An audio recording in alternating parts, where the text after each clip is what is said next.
Coming up, a semi-truck in Fort Scott loses control and crashes into a house. The New Year's chill yet to give up. We've got single-digit wind chill numbers, and we stay cold. We'll find out for exactly how long we're below the freezing point from the Skywatch Weather Center. Also, the city of Joplin shuts down renovations on the Lincoln Heights project just as winter weather hits. We'll tell you why. The 4 states' most watched news starts now. Good morning and welcome to the KOAM Morning News. It's 5 a.m. I'm Tanya Bach. We'll get to those stories in just a moment, but first, it's a cold way to start off the new year. Big factor on this Monday, Tanya, is we've got kids headed back to school. A lot of you trying to get back into the normal routine and whatnot.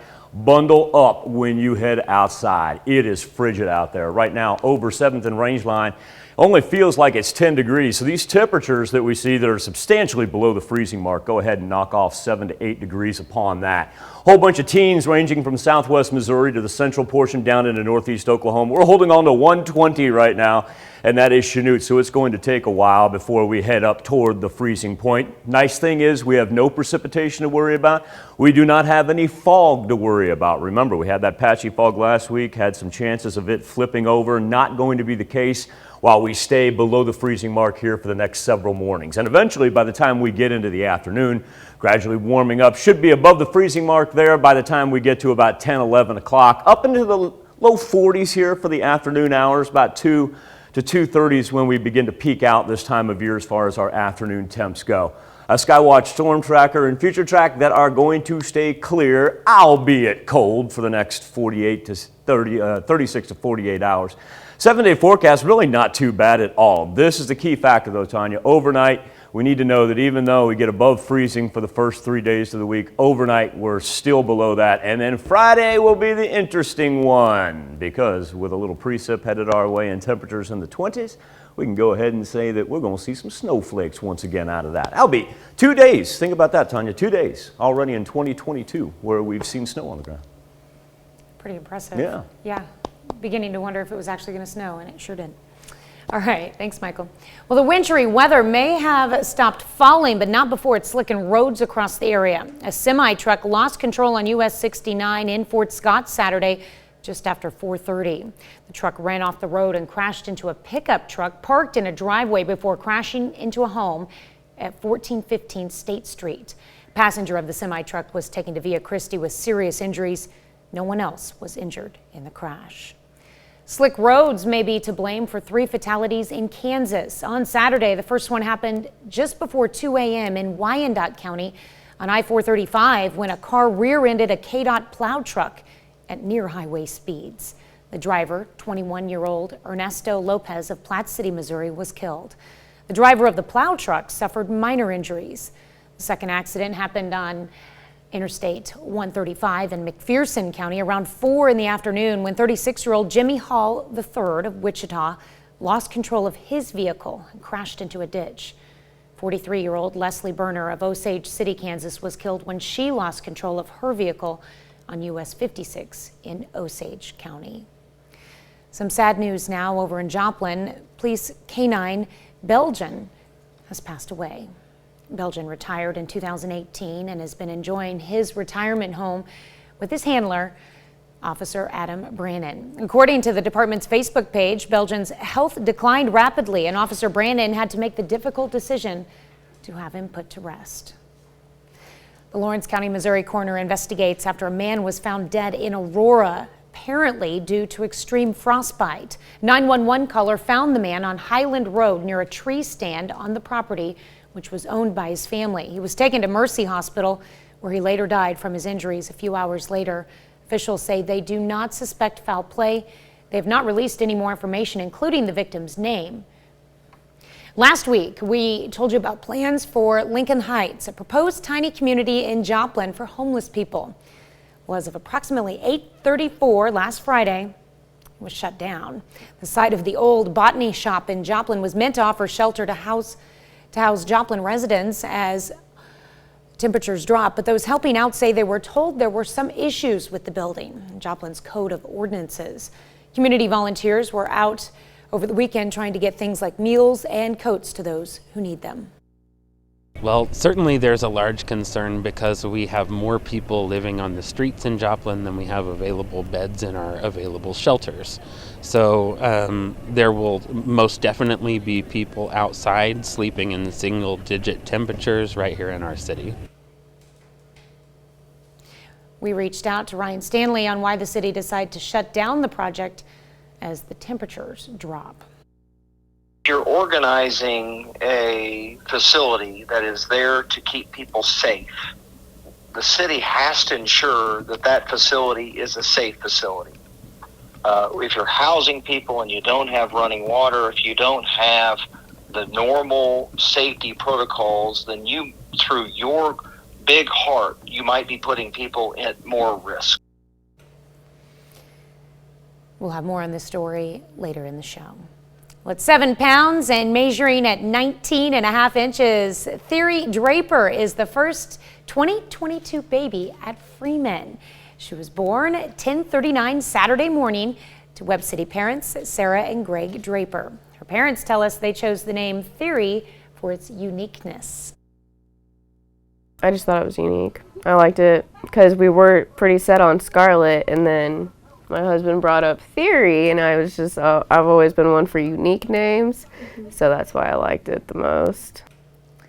Well, Theory actually has a unique spelling. It's Thyri. Pretty cool. Well, Ascension Via Christi in Pittsburgh also welcomed a New Year's baby. Stetson Cole Weber was born Saturday morning at 12:33 to Hannah Walters and Seth Weber of Prescott, Kansas. Baby Stetson came in at 8 pounds, 2 ounces, and 20.5 inches long. Congratulations to the new parents starting off 2022 in the best way possible. It's 5:07. Good looking kiddos right there, and we welcome them in with very cold temperatures, that is for sure.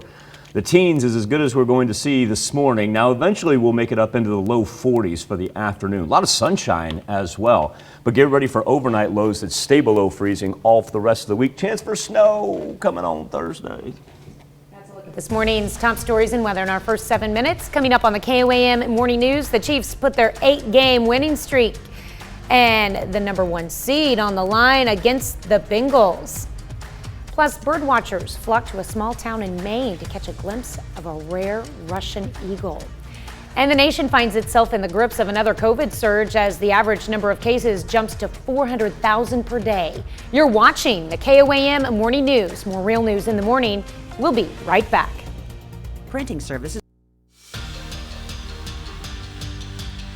Chiefs were winners of 8 straight games going into yesterday's affair, already locked up the division title, but still playing for the top seed in the AFC. And I don't care what you think about team-wise, this game was exciting as all get out. Chiefs taking on Joe Burrow and the Bengals. Patrick Mahomes finds Demarcus Robinson, 29-yard score, and then later in the first, Travis Kelce with a touchdown.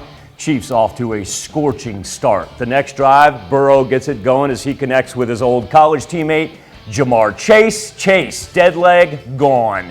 72 yards into the end zone, and all of a sudden you could feel the momentum turning in Cincinnati. Later, the same duo, Burrow to Jamar Chase, 69-yard touchdown. Bengals now able to get back in. A penalty on 4th and 1 gives them a fresh set of downs, leads to Evan McPherson, the field goal to win it. Chiefs lose a tough one, 34-31 the final. You just go back to work. You don't point fingers. You don't blame coaches. You don't blame a particular play, a particular series. You just go back to work. You keep bonding with your teammates. You keep that chemistry alive, and you keep believing in your coaches as well. Just of note, Joe Burrow threw for 440 yards. Jamar Chase 250 yards receiving. And like I said, that was one of the more exciting games you're going to see all year. Rosters for the Kansas Shrine Bowl were released on Saturday. 6 4-state players making the team, and that includes Gerard's Brecken Troike. Troike, a first-team All-CNC and All-State linebacker for the Trojans, tallied more than 100 tackles in the team's 10 games and 1 postseason game this past fall. Troike joins his coach, Neil Philpott, on the Shrine Bowl's East team. Coach Philpott named to the coaching staff in December. Troike is also going to be teammates with a few familiar CNC standouts. I mean, Coach Philpott. We get along pretty good. It'll be really fun playing with him again one more time. So I get to play with some of the boys I competed against, so that'll be fun. Cruz Blair, Cody Shock, I know them pretty well. Brett, of course, I've been playing him, basketball, baseball, football, so yeah, I'm glad for them to be on my team. And congratulations to Brent and the Troike family as well. Oklahoma State pulled off a come-from-behind victory to take down 5th-ranked Notre Dame, 37-35 in the PlayStation Fiesta Bowl over the weekend. Cowboys were down by 21 points late in the second quarter. Spencer Sanders and Tay Martin, well, they revived the team single-handedly. Well, I guess it would be four hands. Sanders had 496 total yards, threw for 4 touchdowns. 3 of those were to Tay Martin. Head coach Mike Gundy said this is clearly the biggest win in the history of Oklahoma State University. Here's more from Coach Gundy. We had to play fast and try to wear them down, which we did. And the coaches made fantastic adjustments at halftime. We challenged the team at halftime that anybody that didn't want to come back out and fight, play by play, need to stay in the locker room. And they came out and they fought and competed. And couldn't be any more proud of them. Arkansas defeated Penn State 24-10 in the Outback Bowl on Saturday. Sam Pittman's Razorbacks scored 17 points in the third quarter and blanked the Nittany Lions the entire second half. Quarterback K.J. Jefferson rushed for 110 yards, and Arkansas totaled 361 yards on the ground. This is the team's first bowl game appearance since 2016, their first 9-win year since 2011. Coach Brown put him to the side and he was like, hey, at some point you got to take over the game. You got to put the game in your hands. And, I mean, we just got to put our best foot forward and score points and win the game. I'm just embracing it all. I mean, just the guys, I mean, my teammates, we just put in the work, fall camp, spring ball, just believing in the coaching staff, believing in each other, the brotherhood and the bond that we share. I mean, we're just embracing it all and we can be able to just reflect back on it and just tell our younger kids or our other family members that, hey, we did this and we accomplished this during this season. Just an absolutely amazing turnaround in Fayetteville, a team that was really the SEC laughingstock 2 years ago before former Grove Ridge runner and Pittsburgh State Gorilla Sam Pittman became the head coach. Oklahoma Sooners 10-2 this season, pretty close to breaking into the Associated Press top 25. In the Big 12 opener on Saturday, Oklahoma State hosting Kansas State. Omaja Gibson, corner, 3, good. Sooners up 11 at the half. In the second half, K-State goes on a run. Mark Smith had a career-high 25 points and 16 rebounds. Later, Elijah Harkless sinks the jumper. Team-high 21 for Harkless. And then Smith to Nigel Pack. Pack he just launched it. When you're that hot, you just hoist it from wherever. Under a minute to go, all tied up. Harkless says, I got this one. Oklahoma closes it out, wins it 71-69. Thunder is hosting the Mavericks. Oklahoma City falls 95-86. But, oh, by the way, Josh Giddey doing some things down in OKC. Giddey records his first triple-double, 17 points, 14 assists, 13 rebounds. Josh Giddey is now the youngest NBA player ever to have a triple-double. He's just 19 years old. Still to come on the KOAM Morning News, President Biden speaks with the Ukrainian president about Russia's military buildup and its threat. And a check on our 7-day forecast. Touch past 5:17. I apologize for my fashion faux pas this morning. In no way did I realize that my tie was going to match the color contour of the extremely cold temperatures. Had I known that I had the power to pull that off, I would have worn something orange, and we'd be talking about San Diego-like temperatures. But such as it is, a January in the 4 states where the freezing temperatures continue it.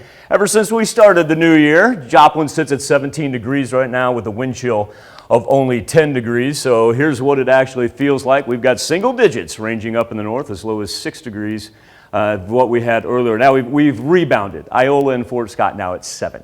Everybody else pretty much sitting from the 10s to the 15-degree range. Skywatch Storm Tracker, very dry, big high pressure system.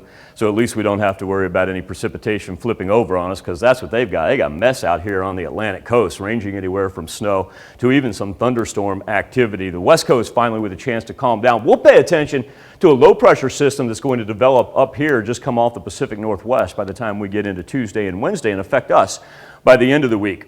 Highs today about 43 degrees. Whole lot of sunshine this afternoon. It'll be nice once it actually pops out there. Wind will increase, go 5 to 10 miles per hour. And then overnight, back down around that freezing mark, if not below it, because that's just going to be our trend here for this week until we get almost a secondary cold front that rolls through. But no precipitation worries on really Monday, Tuesday, or Wednesday. Tuesday is going to be windy. And I do want to point that out. We're really going to pick up here, not today, this will be tomorrow, but we'll move in with some southerly gusts of 20 miles per hour. Then watch this thing right here. That's working Wednesday. And so when we get to Thursday, yeah, we get some snow that wants to show up there on the 7-day forecast. Key factor is if you're going to be out, especially after sunset, make sure you bundle up, take care of those pets. And for the kiddos that are headed back to school, let's make sure that they have plenty of layers on in order to get there safely. Time now to turn our attention to the KOAM News Now Facebook page and our morning Insta poll as hundreds of bird watchers are flocking to a small town in Maine for an extremely rare bird from across the world. Mal Meyer with the story. This very rare bird normally lives in eastern Russia, but today it's calling Georgetown, Maine home, bringing with it hundreds of tourists. Oh, wow. I've seen over 600 birds before, just not this one. Ipswich, Massachusetts resident Jeffrey Roth drove up with his dad, all for the stellar sea eagle. What's it been like to see this once-in-a-lifetime bird together? It was incredible. It has a wingspan up to 8 feet and is the world's heaviest known eagle. With an orange beak and white shoulders, it's a sight to be seen. But even the most avid birders can't make the journey to its natural habitat. Sarah Bush is from the Philadelphia area. She left at 3 this morning to be here. It was pretty exciting. He was everything I was hoping he would be. This bird was first spotted in Alaska in August 2020. Since then, it's popped up in Quebec, New Brunswick, and Nova Scotia, even Texas before appearing in Massachusetts a couple weeks ago. I missed him by less than an hour, and he wasn't seen again. I stayed overnight, tried to see him the next day. He wasn't there. Experts are pretty sure it's the same one. P6 on this bird's right wing, I guess, has a notch taken out of it. So that's like a distinct way to tell that it's the same one. The question is, why is it here? It could be prospecting. They're going around looking for new areas. That's how birds naturally expand their range. And as they say, birds of a feather flock together. It's a great way to end the year. Birders often keep year lists of all the birds they see in a calendar year. So it was good to get that one on there, and start a new one tomorrow. On to the next one. That's right. Our question for you this morning on the Insta poll: how do you enjoy your time outside? You can connect to us via our Facebook page or go straight to the poll, KOAMnewsnow.com/vote. We'll throw you our QR code here in a little bit throughout the course of the show as well. Health. Topping Health Watch this morning. Right now, we're seeing an average of around 400,000 new COVID-19 cases a day as the Omicron variant infects people in record-breaking numbers across the United States. The surge in COVID cases is crippling many aspects of everyday life and overwhelming those who have to deal with the shortcomings sparked by people falling sick and having to go into isolation. Gene Sullivan has the latest. The acceleration of cases that we've seen is really unprecedented, gone well beyond anything we've seen before. As new COVID-19 cases continue to skyrocket across America, the amount of people testing positive and having to isolate is in part causing the cancellation of thousands of flights this weekend. The crew supposedly didn't show up. The San Diego Fire Department has so many people out sick and in isolation, they've issued an emergency brownout order to put several trucks out of commission temporarily. We literally don't have enough firefighters to staff the amount of first responder apparatus currently in operations. And when it comes to COVID-19 isolation periods, the nation's top infectious disease expert says the CDC will soon clarify its decision to drastically drop its recommended isolation period for asymptomatic people from 10 days to 5 days. It obviously has generated a number of questions about at that 5-day period, should you or should you not be testing people.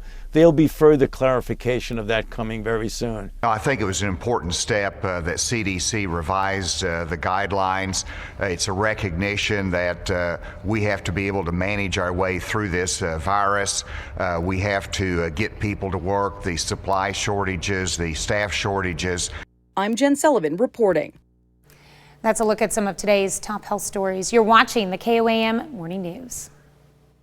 After you've been in. Coming up, a semi-truck in Fort Scott loses control and crashes into a house. Tanya, we need to get used to the icons that simply read cold, cold, and cold this week. And we'll talk about a little incoming snow. All this from the Skywatch Weather Center. Also, the city of Joplin shuts down renovations on the Lincoln Heights project just as winter weather hits. We'll tell you why.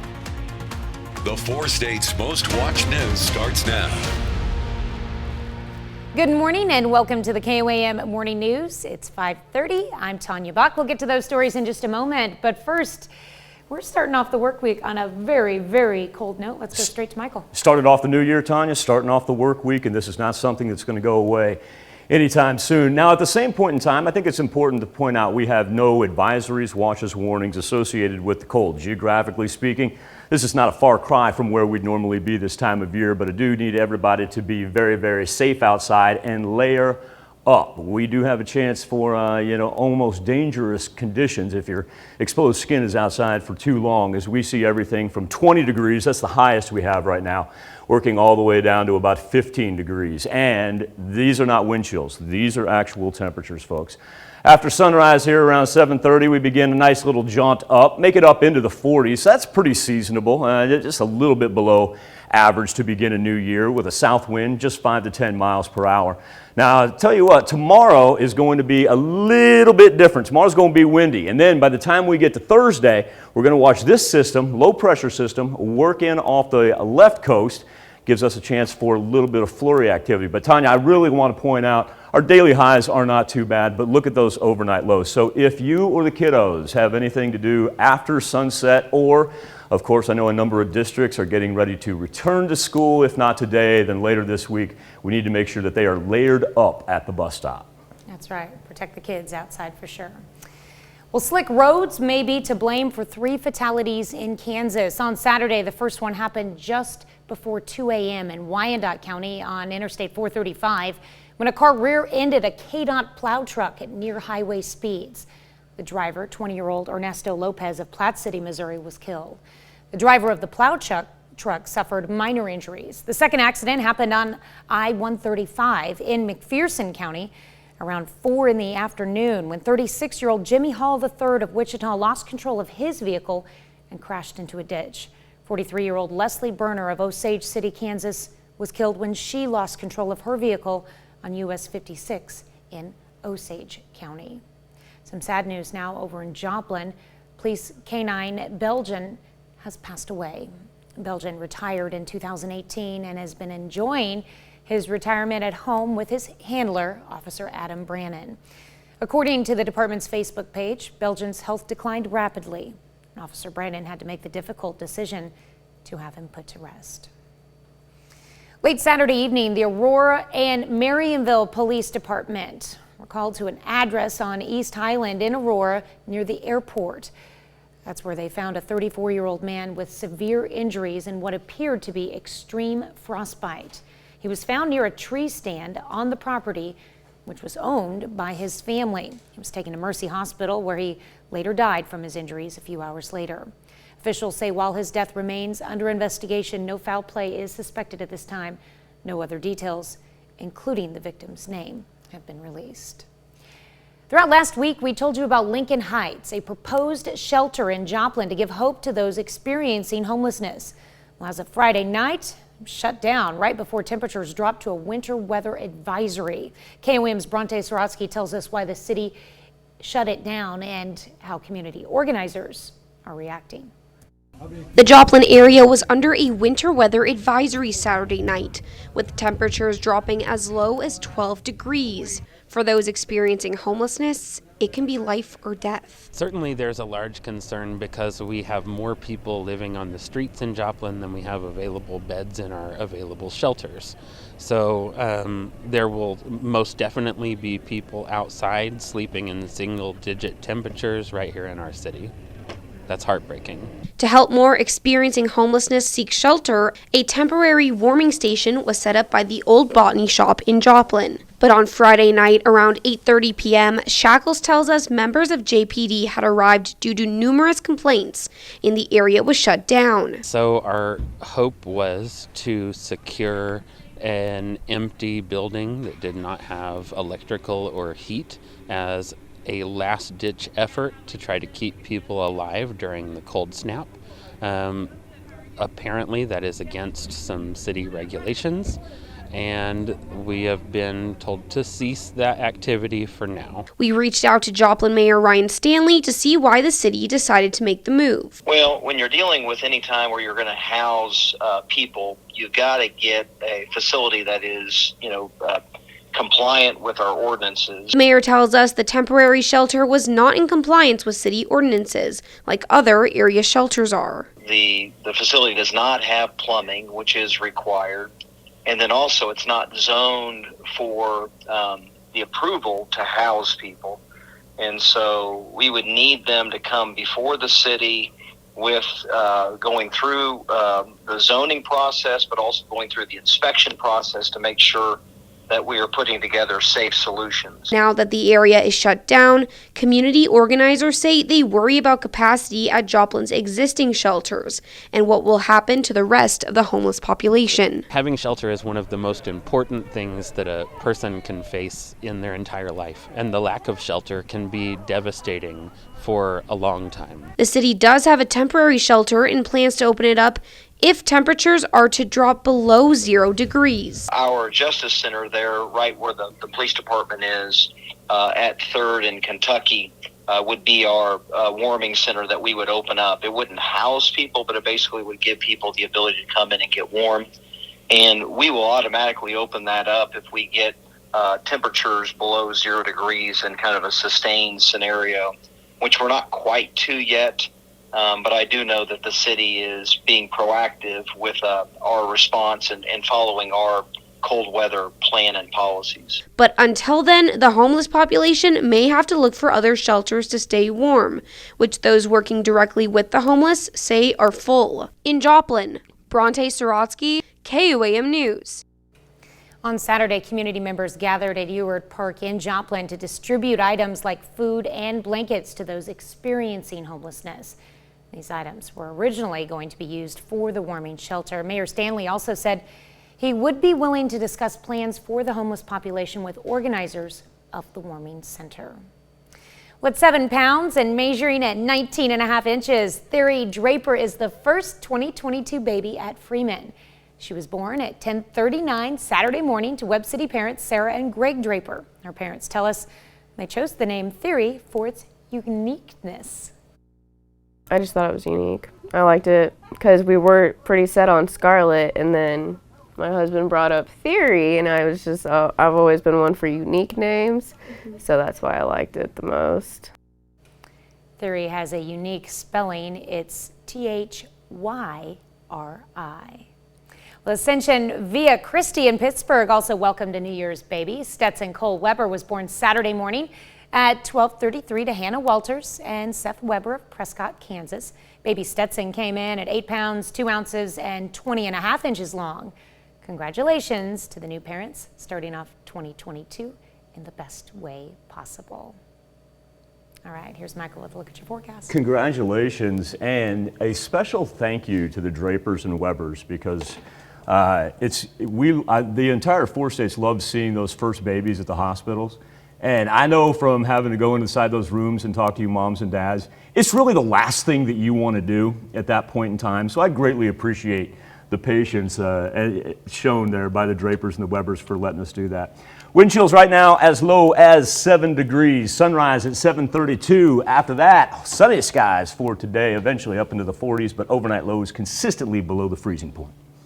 Let's look at our top news stories. Coming up this half hour in the KOAM Morning News, we'll meet a girl whose passion for training guide dogs for the blind stems from a close family connection.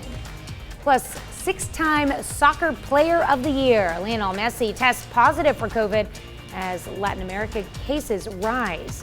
More of the latest. You're watching the KOAM Morning News. More real news in the morning. We'll be right back. This is what... Topping World Watch, Lionel Messi is one of 4 Paris Saint-Germain players to have tested positive for COVID-19. The club said in a statement on Sunday. Matt Rivers reports.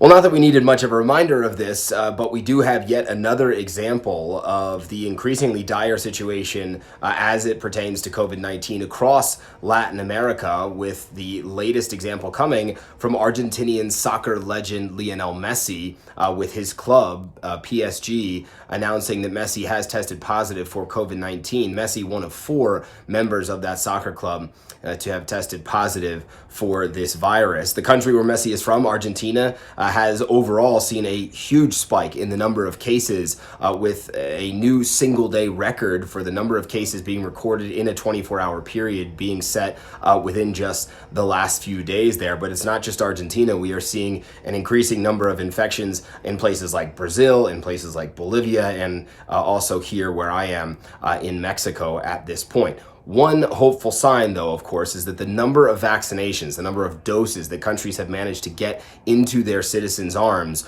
over the past 6 months in Latin America has really increased when you're looking at the broader picture, including in a country like Chile, which actually ranks among the top 10 countries globally in terms of the number of people fully vaccinated. And yet, even despite that, we heard from Chilean President Sebastián Piñera, who said that starting in February, certain groups, more high-risk individuals, will be eligible to receive a 4th dose of this vaccine, so an additional booster, which can only serve to help that country's population. It is something that other countries might consider doing, doing similar things in the months to come as they all deal with this latest wave of COVID-19.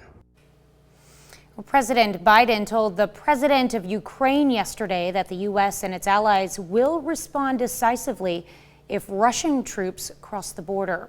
In a call Sunday with Ukrainian President Volodymyr Zelensky, Biden stated that he supports the political and territorial independence of Ukraine. The conversation came just days after President Biden told his Russian counterpart Vladimir Putin that there will be a heavy price to pay for any invasion. Putin responded by calling additional sanctions against Russia for a military action, quote, a colossal mistake, unquote. A spokesperson for the Ukrainian president said his country was grateful for the Biden administration's effort to prevent further escalation of the military crisis. Let's look at some of your biggest headlines from around the world. Let's toss it over to Michael for our Something to Talk About. Thank you, Tanya. This morning on the KOAM News Now Facebook page in our morning Insta poll, talking about spending time outside. That's because bird watchers have descended upon a small town in Maine in hopes of getting a glimpse of what's called the Steller's sea eagle. This is that eagle we did a story on last week. Guess the thing's actually from Russia, then went to Alaska, and is now in Maine.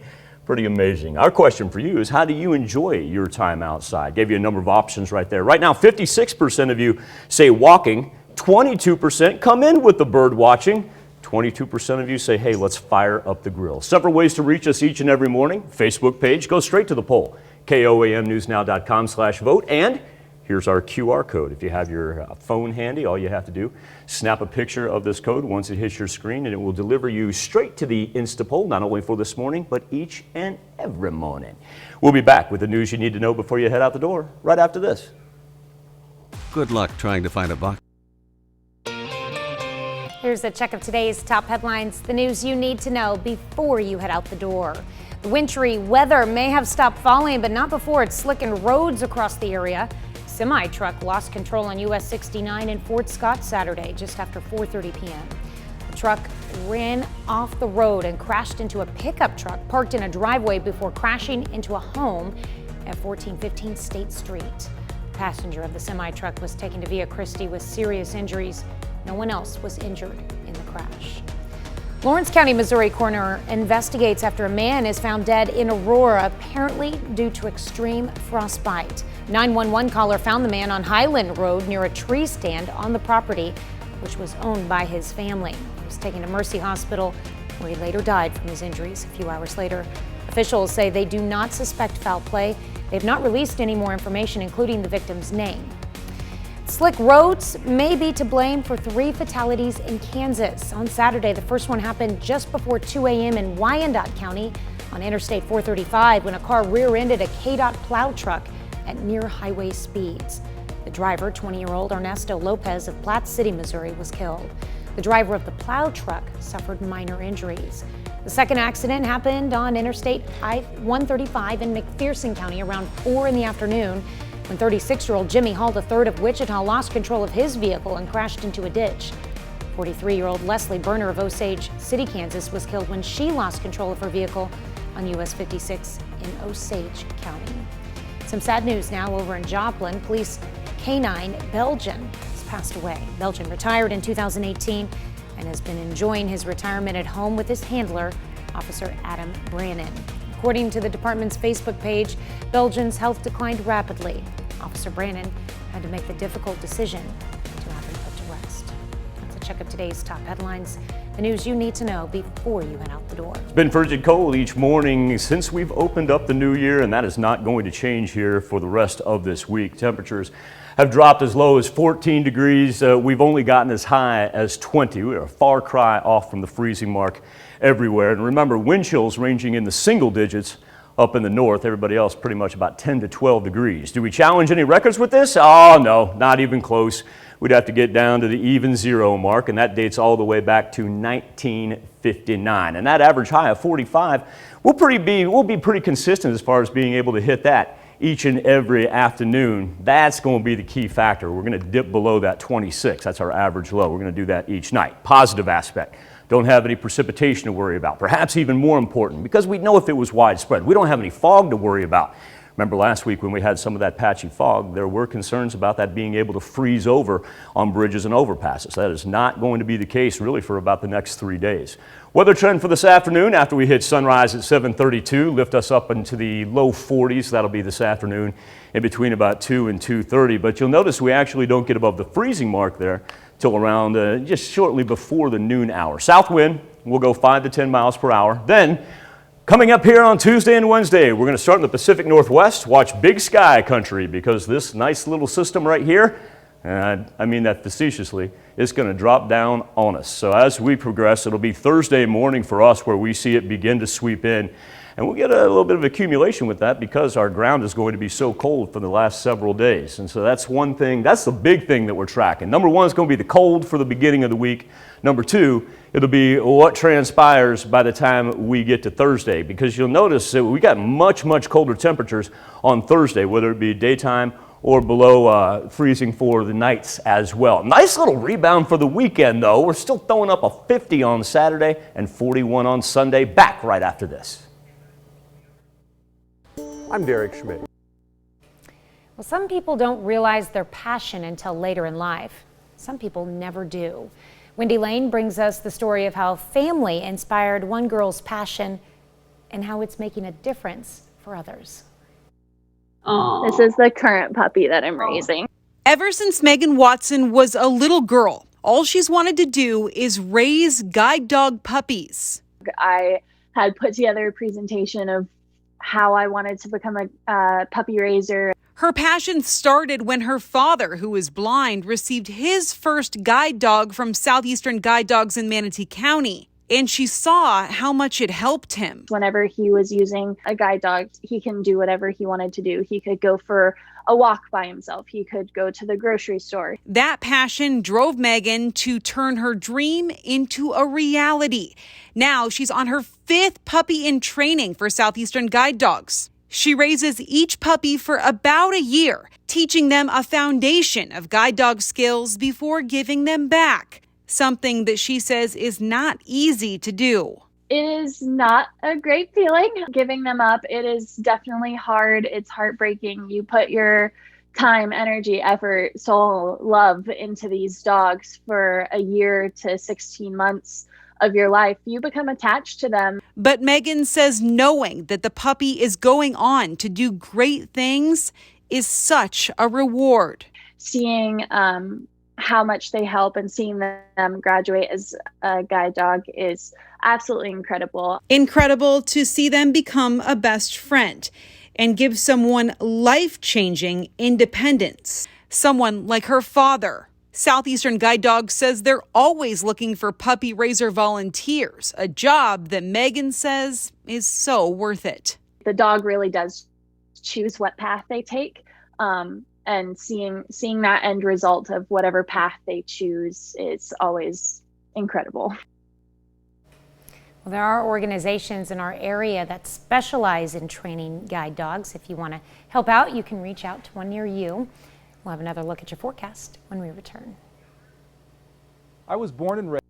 5:57, roll a little weather on the 7s. Cold will be our theme for the rest of this week. What a start to 2022 that we're having temperature-wise. Skywatch Storm Tracker, though. No worries about any travel conditions, and eventually, afternoon high going to be just about normal. We'd usually top out about 45, 46 this time of year. We'll be around 43 degrees, so that won't be too bad. Nice little south breeze. 5 to 10 miles per hour. So at least it's coming in from the south. We'd have a different conversation if it were moving in from the north. Watch that behemoth right there, big low pressure system out of the Pacific Northwest and Big Sky country. Not going to be on us until Thursday. But when it does, got a chance to bring us some snow flurries here. So we're going to have a taste of everything. Cold throughout, windy on Tuesday, dropping on Wednesday, chance for snow on Thursday. We'll be back with more KOAM Morning News right after this. We're here to help. Coming up, a semi-truck in Fort Scott loses control and crashes into a house. Beginning of 2022 has not disappointed with a taste of winter, that's for sure. Freezing cold temperatures, and by the time we work into the end of the week, we're talking about a chance for some 4-state snow. We'll have the latest from the Skywatch Weather Center. Also, the city of Joplin shuts down renovations on the Lincoln Heights project just as winter weather hits. We'll tell you why. The 4 states' most watched news starts now. Good morning and welcome to the KOAM Morning News. It is 6 a.m. I'm Tanya Bach. We'll get to those stories in just a moment. But first, let's go to Michael Hayslip.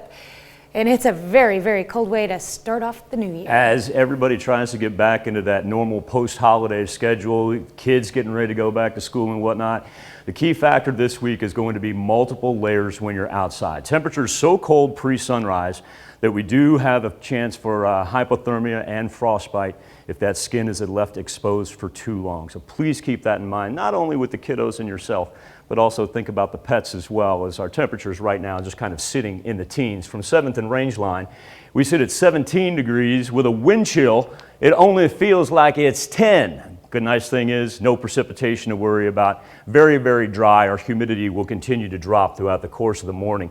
And eventually the afternoon with a whole bunch of sunshine will lift us up into the low to mid 40s. So not looking too bad. And really for the next 3 days, not a whole lot of worries, just making sure that we stay warm when the sun goes down and before the sun comes back up, because sub 32 temperatures are going to be the key factor on a 7-day forecast. Now, look at this panel right here.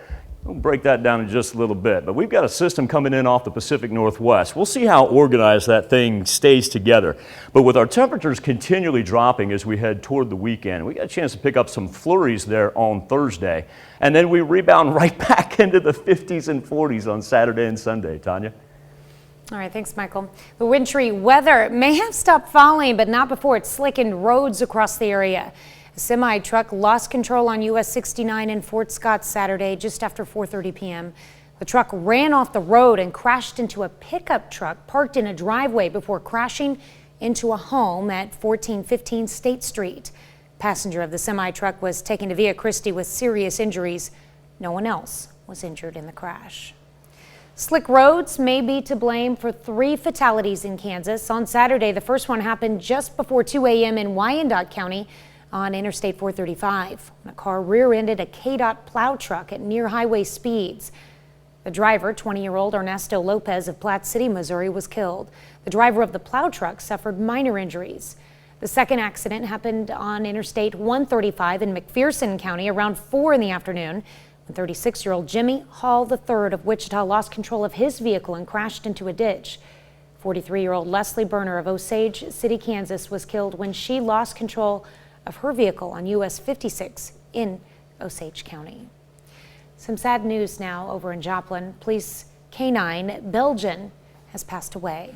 Belgian retired in 2018 and has been enjoying his retirement at home with his handler, Officer Adam Brannon. According to the department's Facebook page, Belgian's health declined rapidly. Officer Brannon had to make the difficult decision to have him put to rest.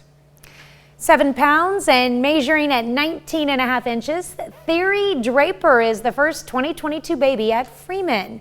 She was born at 10:39 Saturday morning to Webb City parents Sarah and Greg Draper. Her parents tell us they chose the name Theory for its uniqueness.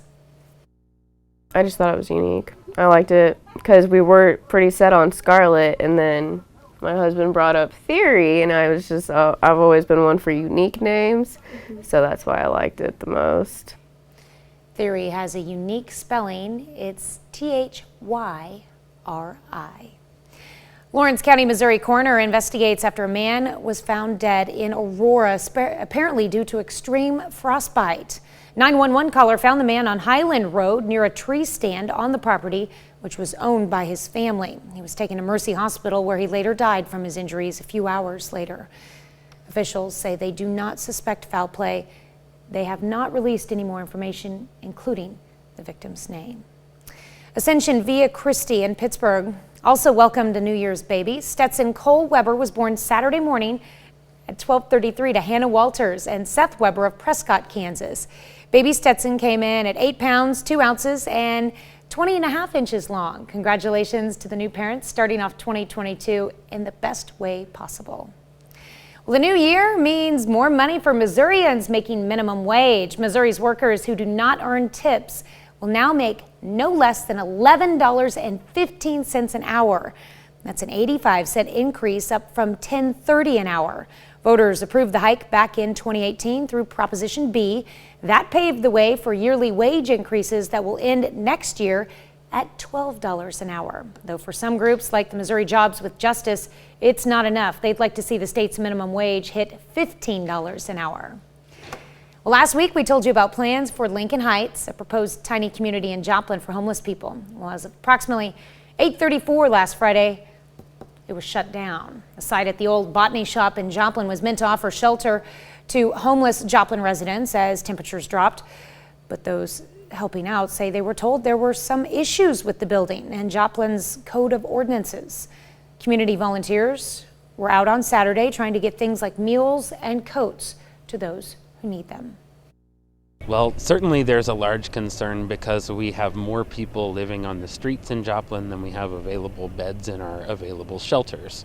So there will most definitely be people outside sleeping in single-digit temperatures right here in our city. We reached out to Mayor Ryan Stanley on why the city decided to shut down the project as the temperatures dropped. You're organizing a facility that is there to keep people safe.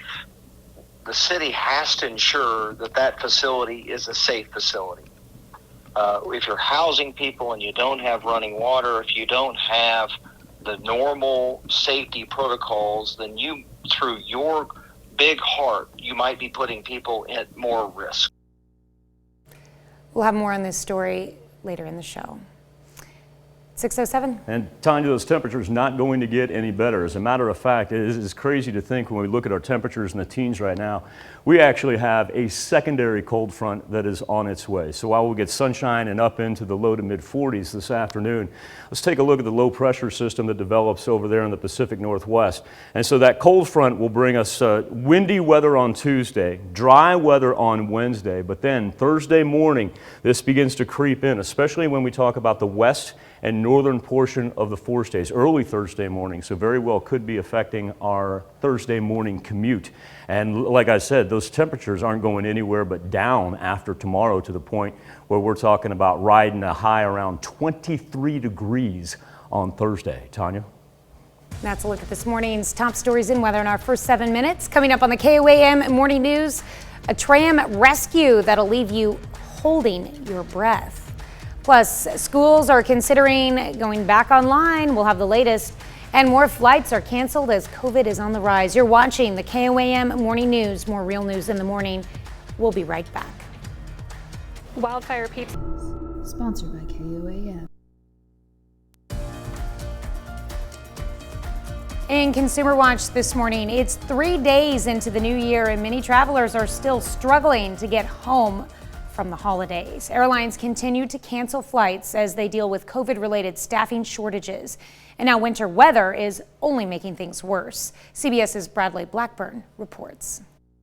Coast to coast, the frustration at airports is running high. We woke up this morning and found that the flight had been canceled. From California to Illinois to Florida, delays and cancellations are still piling up. I was nervous, especially because I have somewhere I have to be. My flight got canceled 3 times already, and it was due to a lack of crewmates. More than 2,700 U.S. flights were canceled Sunday. COVID-related sick calls continue to hamper airlines, but winter storms are compounding the problem in the Northeast and Midwest.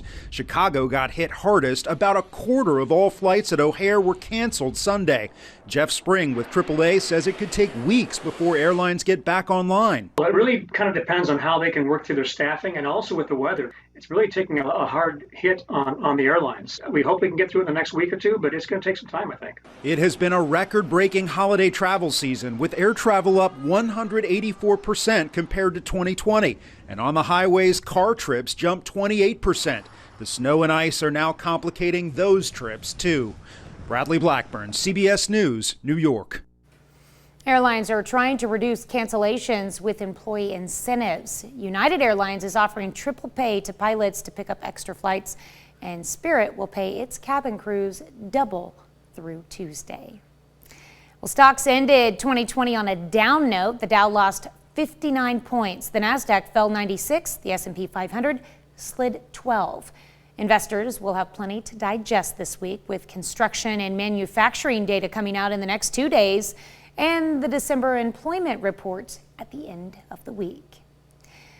More than 2,500 flights were canceled Sunday as airlines continue having issues with staffing and weather. COVID-19 is causing flight attendants, pilots, and other staff to miss work, and wintry weather over the past week has caused additional headaches. This weekend, Chicago was hit particularly hard with nearly a quarter of flights out of O'Hare canceled yesterday.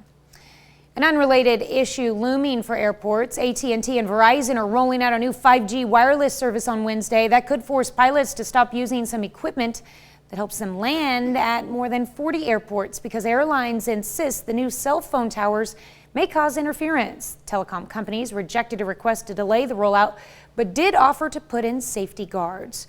A group representing about a dozen U.S. airlines has asked the FCC to delay the 5G plan. That's it for Consumer Watch. We'll be right back. At Affordable Dentures and Guess we'll start with weather on the 7s before we get to our tram rescue story. There's a live look over 7th and Rangeline.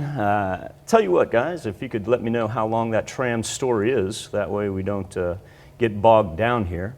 Our current temperatures are cold, I will tell you that much. Right now we are sitting in the teens.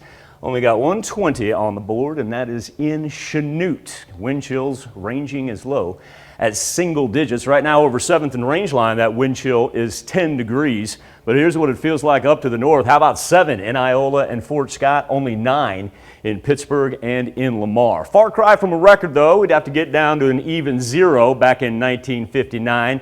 So no chance of breaking that. And if you'll notice the 24-hour temperature change nationally, the biggest portion of the cold front has actually moved from the southeast up to about northeast in New England right now. We're actually 4 degrees warmer than what we were at this point in time yesterday. Don't let this deceive you.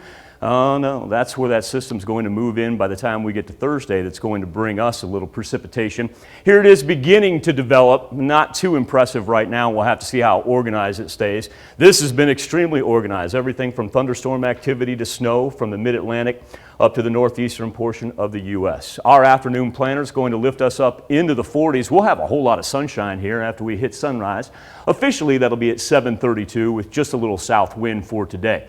Wind really picks up by the time we get to Tuesday. That's when we'll begin to gust up to about 20 miles per hour. That's going to feed us a little bit warmer temperatures as well for Tuesday, but I want everybody to be apprised it's still going to be very, very cold Tuesday morning and Tuesday night. Now we can talk about that low pressure system that moves in from the Pacific Northwest and Big Sky country. Looks like we're going to get some snow, especially for the west and northern portion of the 4 states. 7-day forecast shows you how the temperatures drop as that system moves in. It's actually what you would consider a secondary cold front on top of what we've already had so far. Now let's get to that tram rescue story. Imagine getting stuck in a car for 15 hours. Well, that's what passengers in Mexico had to deal with over the weekend. And Hel Salcedo with more on the story. After being stranded in a tram car for 15 hours, 21 people are now back on the ground safely. Years, and we've been stuck once or twice due to some weather, and you just wait 15, 20 minutes, and that 15 minutes turned into a half hour. The half hour turned into an hour. At around 10 p.m. on Friday, 2 tram cars were stopped on the way down from Sandia Peak. But how did all of this happen? We were affected by severe icing due to the moisture, cool temperatures that affected the emergency cable. We had to cease operations due to the high winds and the icing, and unfortunately stranded 20 of our employees actually out on the line last night. Drejon Jones was the operator for the cabin carrying 20 restaurant employees. They were a little bit finicky at first, but then once I told them that what the plan was, what's been happening, they definitely did calm down. They say the hardest thing was to stay warm as rescue teams planned on how to bring everyone down safely. We got real close and a lot of hugging and just making sure everyone was okay. At around 11:30 on Saturday morning, crews began their rescue. Their plan was to rappel the passengers down off of the cabin and then walk them to a location where the helicopter could fly them to safety. All the behavior changed. You know, we saw the light at the end of the tunnel. When time finally came to rappel, it was just pure joy. In groups of 2, employees were brought down safely, their loved ones waiting for them with open arms. I was kind of worried he wasn't going to get down because of the E-cable and how high it was and everything, but he got down, so I'm glad. Although everyone was brought down to safety, Drejon says there's an important lesson to take away from this incident. In winter, you have to be a lot more perceptive of the cables, and not only that. Nothing quite like terra firma. Be back with Health Watch next. At Midwest Hearing. Topping Health Watch this morning, the second half of the school year begins for most of the country, though some districts are delaying the start as they try to battle COVID-19 outbreaks. CBS's Bradley Blackburn has the latest on the pandemic. Millions of children and teachers are back in school after a week off for winter break, and many hope they can stay in the classroom. It's important that COVID doesn't spread anymore, so it doesn't get worse at school, and we would have to start Zoom. That would be much worse. According to Burbio, which tracks school closures, more than 2,100 schools are closed or remote to start the new year. Some school districts, like Seattle and Washington, D.C., are delaying their return in order to distribute rapid tests. Adelante! In Richmond, California, the long line of cars picking up at-home tests was a good sign for teacher Lisa Weaver. It's just a little bit peace of mind so that we all can feel safe back in the classroom. Former FDA Commissioner Dr. Scott Gottlieb says that while Omicron seems to cause less severe illness in adults, it may hit young children harder than previous variants. This is a milder form of the coronavirus. It appears to be more of an upper airway disease and a lower airway disease. That's good for most Americans. The one group that may be a problem for is very young children, toddlers, who have trouble with upper airway infections. That's what Dr. Michael Daigneault is seeing in his emergency room. There's a lot of croup-like illness, a lot of bronchiolitis type illness caused by this Omicron variant, which is not a walk in the park for kids. Gottlieb says the national surge in cases is likely to continue into February. Bradley Blackburn, CBS News. Meanwhile, after receiving some blowback on its update guidance, Dr. Anthony Fauci said the CDC is now considering including a negative test in addition to its new recommendation that asymptomatic Americans need to isolate for just 5 days instead of 10. New research from British researchers shows there's no scientific evidence that hangover cures actually work. Well, the study assessed products containing clove extract, red ginseng, Korean pear juice, and other hangover cures. Although some improved hangover symptoms, the evidence was low quality. Do what you will. Well, new research shows items introduced after calorie labeling started at a large chain restaurants tended to be lower calorie compared to items rolled out before labeling. The average was over 100 calories less. Calorie labeling is required in U.S. chain food establishments with 20 or more locations. U.S. researchers find repeated impacts to the head over 4 years of boys playing youth tackle football were not associated with neurocognitive function, but they did find a connection between self-reported medical diagnoses such as ADHD, anxiety and depression, and worsening neurocognitive outcomes. Let's look at some of today's top health stories. You're watching the KOAM Morning News. Temperatures in the teens for the most part. We'll update the 7-day forecast right after this. Whether you're moving.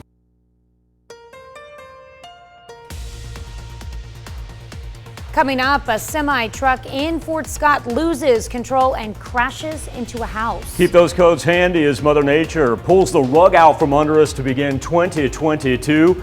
We'll find out when we get a reprieve from the freezing temps from the Skywatch Weather Center. Also, the city of Joplin shuts down renovations on the Lincoln Heights project just as winter weather hits. We'll tell you why. The 4 states' most watched news starts now. Good morning and welcome to the KOAM Morning News. It is 6:30. I'm Tanya Bach. We'll get to those stories in just a moment. We were waiting for winter to get here and it sure has arrived. Let's go to Michael. Mother Nature, Old Man Winter, they got together at the new year and they said, I've got an idea. These abnormally warm temperatures that we used to finish off 2021, as a matter of fact, average high for 2021 was almost 60 degrees, ranked about 15th.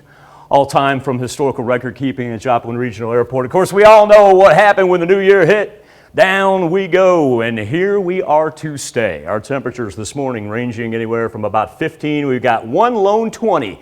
That's out in Chanute, 17 in both Joplin and Carthage. Miami chimes in at 18 degrees. Now, eventually, we're going to get a whole bunch of sunshine, be able to make it up into the mid to low 40s here with just a little south wind at 5 to 10 miles per hour. Wind is going to play a factor overnight because we're going to see some 20-mile-an-hour gusts. That's not a bad thing because that's going to jockey us right along the freezing line. We're not going to be as cold tomorrow morning as what we are this morning. But then we've got to pay attention to this large system and see how well it stays organized as it comes in Wednesday, Thursday morning is when it's upon us, and we've got to worry about those driving conditions because we're going to see some accumulation with our ground continually cooling off, especially for the nighttime. So yeah, coming off of the conditions that we had over the weekend, and Tanya's going to update us on that. Let's also be prepared for Thursday morning. Tanya? All right, thanks, Michael. The wintry weather may have stopped falling, but not before it slickened roads across the area.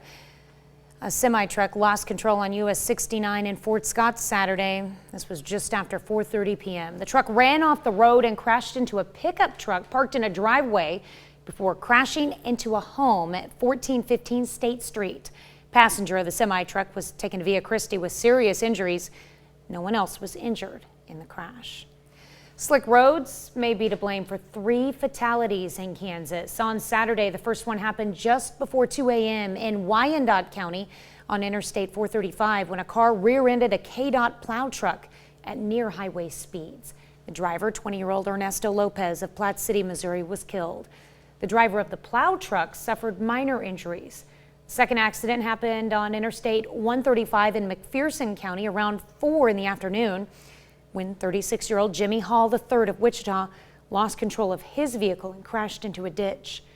43-year-old Leslie Berner of Osage City, Kansas was killed when she lost control of her vehicle on US 56 in Osage County. Some sad news now over in Joplin. Police K9 Belgian has passed away. Belgian retired in 2018, has been enjoying his retirement at home with his handler, Officer Adam Brandon. According to the department's Facebook page, Belgian's health declined rapidly. Officer Brandon had to make the difficult decision to have him put to rest. Lawrence County, Missouri coroner investigates after a man is found dead in Aurora, apparently due to extreme frostbite. A 911 caller found the man on Highland Road near a tree stand on the property. which was owned by his family. He was taken to Mercy Hospital, where he later died from his injuries. Officials say they do not suspect foul play. They have not released any more information, including the victim's name. 7 pounds and measuring at 19.5 inches. Theory Draper is the first 2022 baby at Freeman. She was born at 10:39 Saturday morning to Webb City parents Sarah and Greg Draper. Her parents tell us they chose the name Theory for its uniqueness. I just thought it was unique. I liked it because we were pretty set on Scarlet, and then my husband brought up Theory, and I was just, I've always been one for unique names, so that's why I liked it the most. Theory has a unique spelling as well. It's Thyri. Ascension Via Christi in Pittsburgh also welcomed a New Year's baby. Stetson Cole Weber was born Saturday morning at 12:33 to Hannah Walters and Seth Weber of Prescott, Kansas. Baby Stetson came in at 8 pounds, 2 ounces and 20.5 inches long.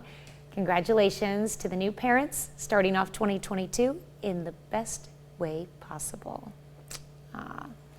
Well, a woman has become so tickled pink by a color that she's hitching herself to it. As in getting hitched to a color. Seriously.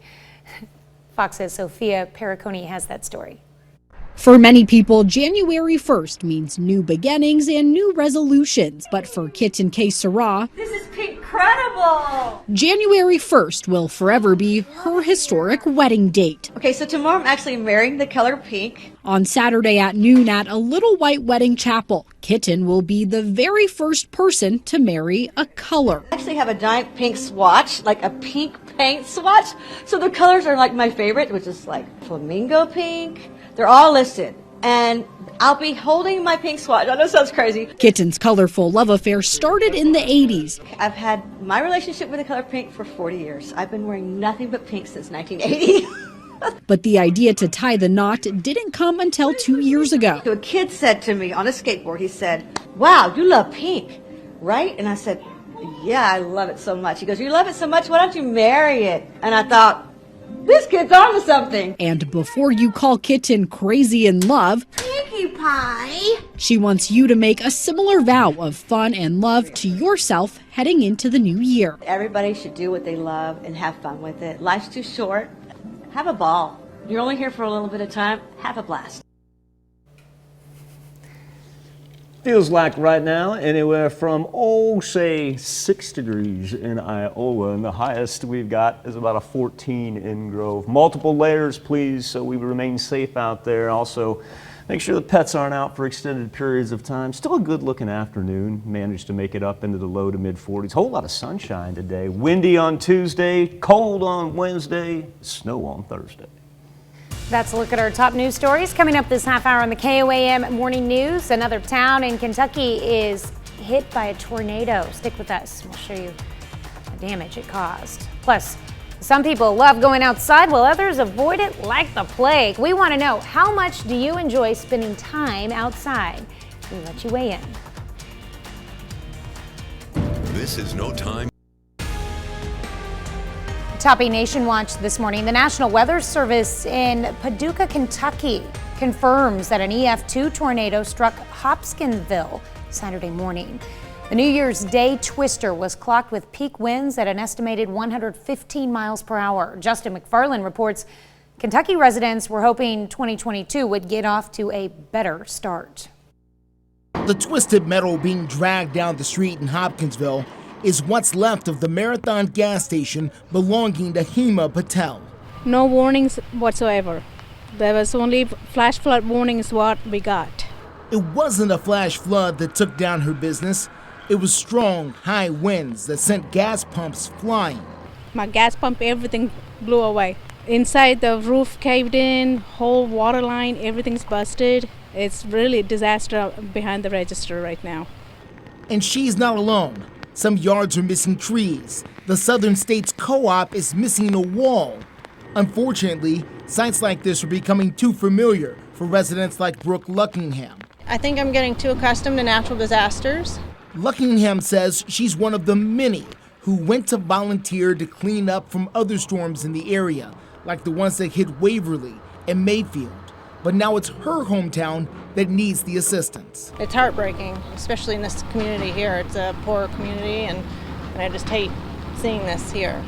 No one wants to see it here or anywhere else, but the cleanup and comeback for storm victims like Patel is already happening.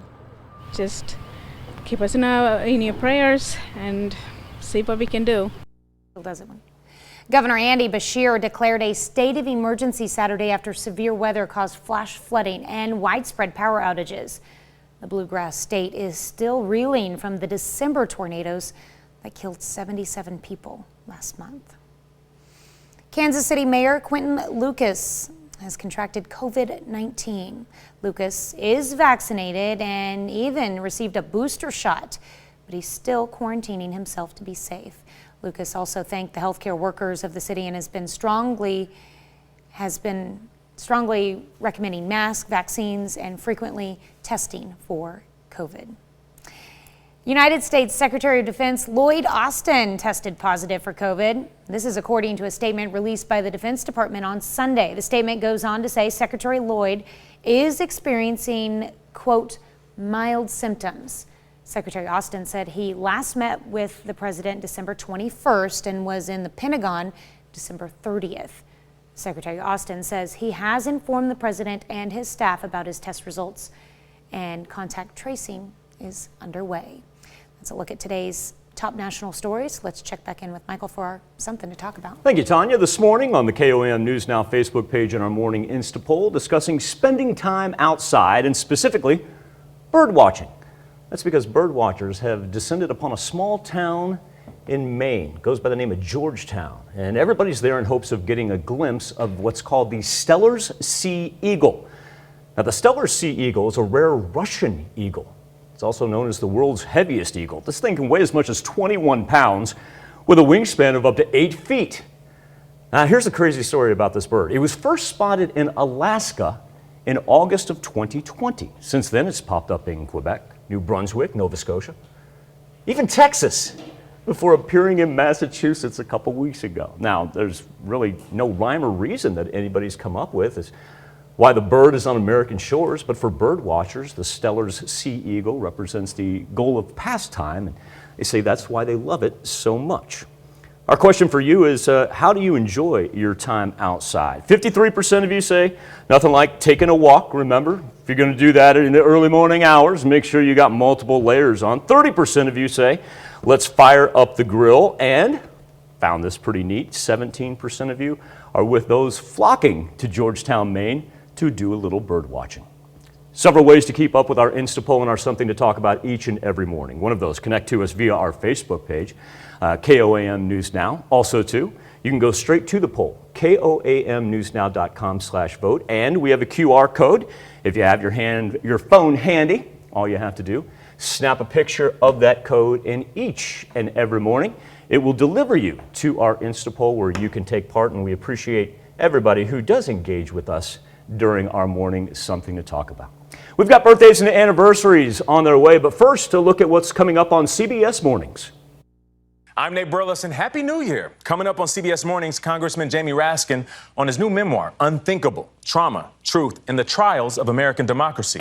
That's coming up on CBS Mornings. Never. We take this time to honor today's four-state hero, Bruce Langston. Petty Officer First Class Langston served with the Navy in Vietnam. His hometown, Carl Junction, Missouri. He earned a Vietnam Service Ribbon with 2 stars and 4 Good Conduct medals. We thank you, Bruce Langston, our four-state hero. The birthday list begins with B squared. Bowen Burke celebrating the big number 1, and that is something to smile about. Happy birthday, Bowen in Girard. Turning 3 years old, Summer Clark in Columbus. Happy birthday, Summer. Roll these 1-3-5s because Adley Sharp, she is celebrating her 5th birthday. Marvelous looking dress right there, Miss Adley, and a happy birthday to you. And up in Farlington, Ellie Monken turning 8 years old this year. That's a cute picture. Happy birthday, Ellie. Known the Cisney family a long time, and now Quinn is already 9 years old. Quinn, I want you to know, buddy, that these birthday wishes come with love from Mom, Dad, Evan, Aiden, Marley, Grandma and Grandpa Hanson, and Grandma and Grandpa Prettyman as well. So Quinn, I want you to have a wonderful day. He is in Girard. All right, well, Mom, Dad, and Ryder are throwing out the birthday love for the now 10-year-old Wyatt Hernandez. What up, Jack? I don't know if he's awake yet. Little front act Raider pride right there. Jack Lusker celebrating his 17th birthday. They're not in school yet. They don't go back till tomorrow. Jack, if you are awake, a very happy birthday to you, my man. If not, Mom and Dad will let you know that we got your picture on, buddy. That's right. One last morning to sleep in there. Thomas Porter turning 29 years old this year. Happy birthday to Thomas in Pittsburgh. Pamela Marshall celebrating her 35th birthday. Pamela, I want you to have a marvelous day in Pittsburgh. Also in Pittsburgh, Ben Jones turning 38 years old this year. Hope you have a great one, Ben.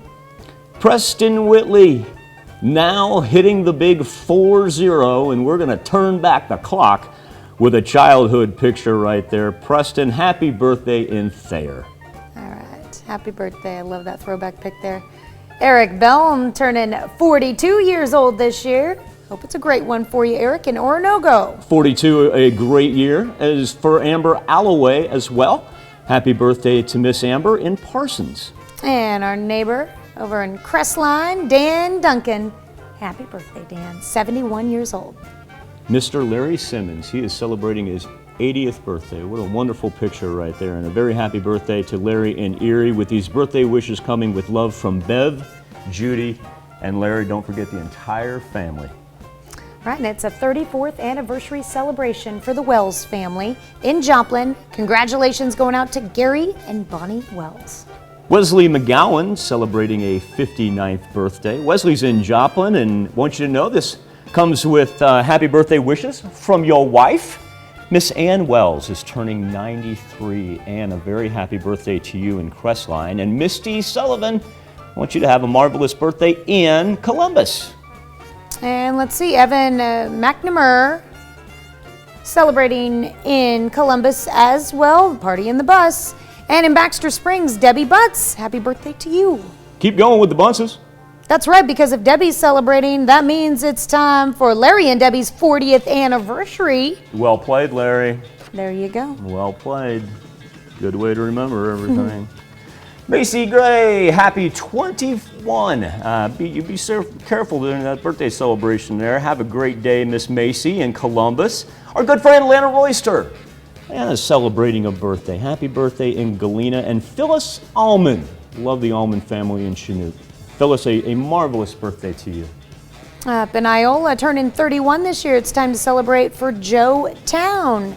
And the Renos are celebrating 17 years of wedded bliss. AJ and Ashley Reno in Humboldt, happy anniversary. Hey, happy birthday and happy anniversary to all as we find ourselves here on this third day of January. That's where you can send them into.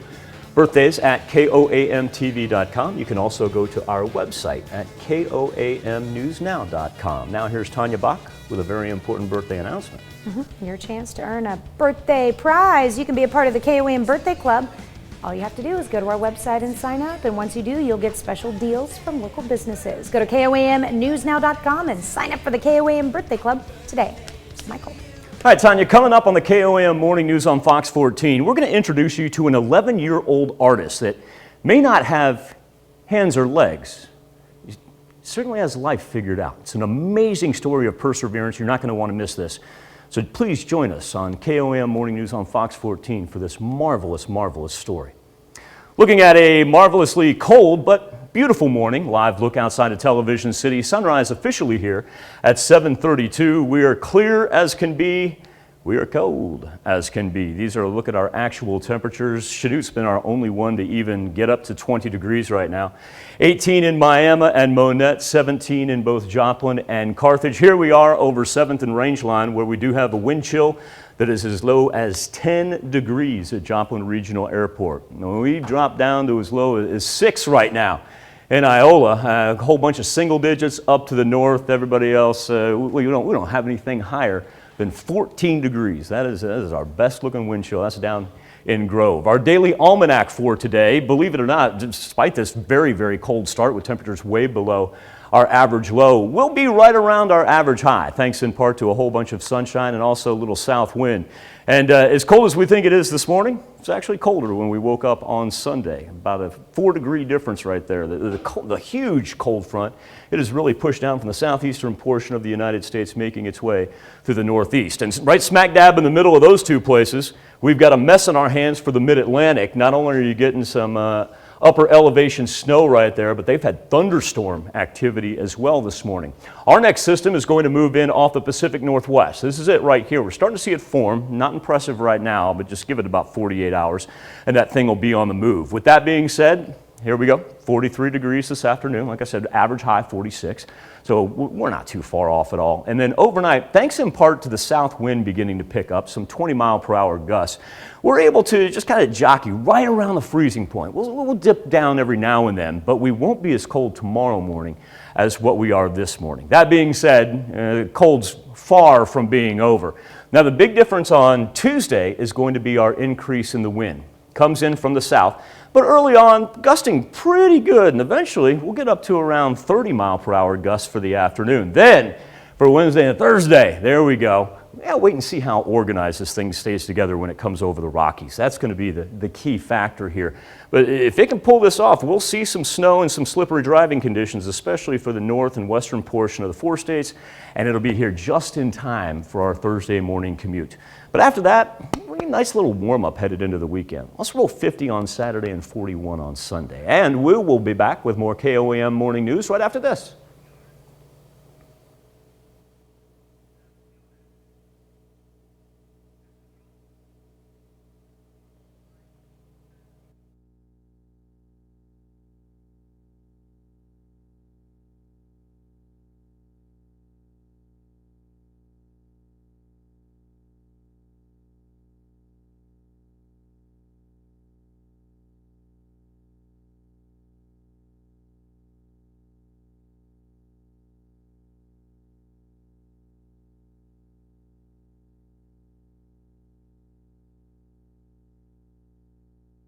Texas toast. Texas toast. Texas toast. Texas toast. Texas toast. Here's a check of today's top headlines, the news you need to know before you head out the door. Lawrence County, Missouri coroner investigates after a man is found dead in Aurora, apparently due to extreme frostbite. A 911 caller found the man on Highland Road near a tree stand on the property, which was owned by his family. He was taken to Mercy Hospital, where he later died from his injuries. Officials say they do not suspect foul play. They have not released any more information, including the victim's name. Some sad news now over in Joplin. Police K9 Belgian has passed away. Belgian retired in 2018 and has been enjoying his retirement at home with his handler, Officer Adam Brannon. According to the department's Facebook page, Belgian's health declined rapidly. Officer Brannon had to make the difficult decision to have him put to rest. Today's top headlines, the news you need to know before you head out the door. Still way below the freezing mark. Sunrise 7:32. Then we can start getting up into the 30s. We'll be above freezing by about 11 a.m. Top out around 43. A little bit better on Tuesday. And then we've got yet another cold front that's headed our way for Wednesday with a chance for some flurries even on Thursday. All right, well, coming up today at noon, we're making carrot cake, overnight oats in the Mr. Food Test Kitchen. I'll buy it. Sounds kind of good. I like carrot cake. Also, what does Ghislaine Maxwell's conviction of sex trafficking mean to her former friend, Prince Andrew? We've got that ahead on CBS Mornings. A look at how the verdict could impact the royal family.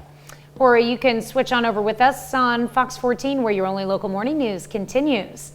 This morning, a heartwarming reunion between mother and son that you do not want to miss. Plus, Betty White may be gone, but she is certainly not forgotten. We're going to tell you what producers plan to do with the upcoming that was to be birthday documentary that will now be more of a celebration of life. So please flip on over with us and join us for those stories, and plus that 11-year-old amazing artist that we're going to find out more about. Bundle up today. Plan on bundling up the rest of the week. Do me a favor. Be safe. We'll do this all again tomorrow morning. And we're going to do it again today at noon.